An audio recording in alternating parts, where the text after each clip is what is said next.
ഷംസുദ്ദീൻ തോപ്പിൽ മലപ്പുറം ജില്ലയിലെ ചേളാരി എന്ന ഗ്രാമത്തിൽ നിന്നും മലയാള സാഹിത്യ ലോകത്തേക്ക് വളർന്നു വരുന്ന ഒരു എളിയ കലാകാരനാണ് ഷംസുദ്ദീൻ തോപ്പിൽ. തോപ്പിൽ ഹുസൈൻ്റെയും ഖദീജയുടെയും ഏക മകനായ ഷംസുദ്ദീൻ തൻ്റെ സ്കൂൾ പഠനം പൂർത്തിയാക്കിയത് തിരൂരങ്ങാടിയിലെ ഓറിയൻ്റൽ ഹയർ സെക്കൻഡറി സ്കൂളിൽ നിന്നാണ്. ബിസിനസ് അഡ്മിനിസ്ട്രേഷനിൽ ബിരുദാനന്തര ബിരുദം കരസ്ഥമാക്കിയ ഷംസുദ്ദീന് കലയും സാഹിത്യവും എന്നും ഒരു അഭിനിവേശമായിരുന്നു. കുട്ടികളെക്കുറിച്ചുള്ള ഒരു ആൽബം തയ്യാറാക്കിയതിന് മുൻ പ്രസിഡന്റായ ഡോക്ടർ APJ അബ്ദുൽ കലാമിൽ നിന്നും പ്രശസ്തി പത്രം നേടുകയുണ്ടായി.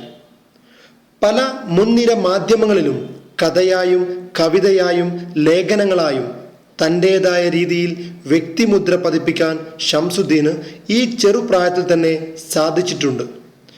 കോളേജ് പഠനകാലത്ത് കോളേജ് മാഗസിനിൽ എഡിറ്റർ ബോർഡ് അംഗമായിരുന്ന ഷംസുദ്ദീന് നാടകത്തിലും മോണോ ആക്ടിലും ഒപ്പനയിലും സ്റ്റേറ്റ് ലെവൽ പുരസ്കാരങ്ങൾ ലഭിക്കുകയുണ്ടായി. അതിൽ നാടകത്തിന് ലഭിച്ച ഏറ്റവും നല്ല നടനുള്ള പുരസ്കാരം ഷംസുദ്ദീൻ്റെ കലാപരമായ നേട്ടങ്ങളിൽ ഒരു പൊൻതൂവലായിരുന്നു. ഷംസുദ്ദീൻ്റെ തൂലികയിൽ നിന്നും ഉതിർന്നിരുന്ന എല്ലാ കൃതികളും പച്ചയായ മനുഷ്യൻ്റെ ഹൃദയവികാരങ്ങളാൽ സമ്പുഷ്ടമാണ്.